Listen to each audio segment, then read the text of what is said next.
The 2026 World Cup kicks off on June 12th, and Team USA is in it. That might sound obvious, given that the United States is one of 3 host nations, but it is worth saying out loud because 4 years ago, they were not.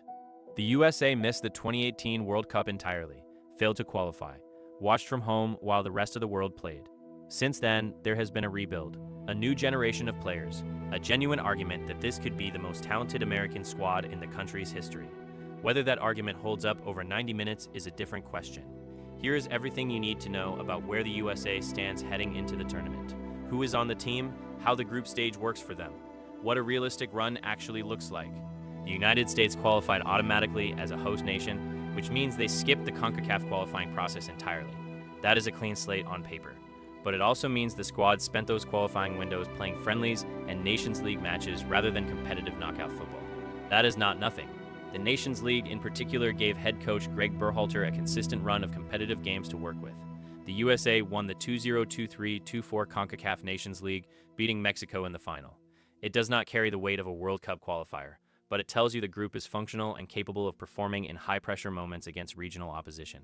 Still, friendlies are friendlies. The gap between those and a round of 32 knockout match is not a small one. The squad itself is worth spending some time on because the player pool is genuinely different from anything the USA has fielded before.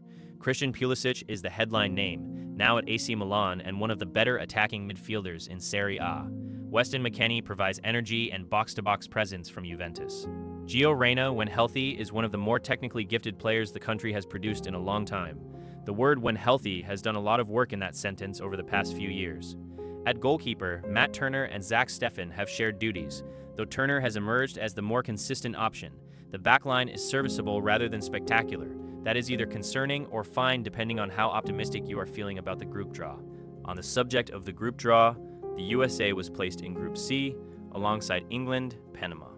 A 4th team depending on the playoff results. England is the obvious headline there. A team with players across the Premier League, a deep squad, a history of arriving at major tournaments with enormous expectations before finding creative ways not to win them. For the USA, playing England in the group stage is a statement game, whether they want it to be or not. Panama and the remaining qualifier represent the matches where the Americans will be expected to collect points. The format gives each team 3 group stage games. The top 2 from each group advance automatically to the round of 32. A 3rd-place finish can still be enough if it holds up against the other 3rd-place teams across all tweets. LV groups. But banking on that is not a strategy.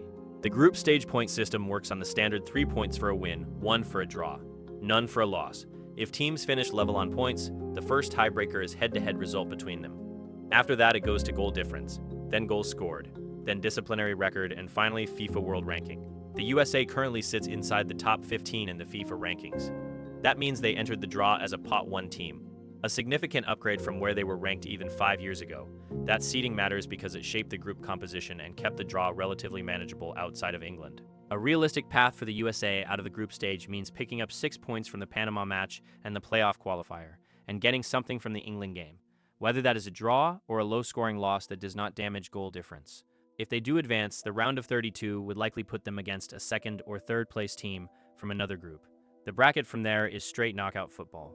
Extra time if it is level after 90 minutes. Penalties if it is still tied after that. The semifinals and 3rd-place playoff follow, with the final scheduled for July 19th at MetLife Stadium in New Jersey.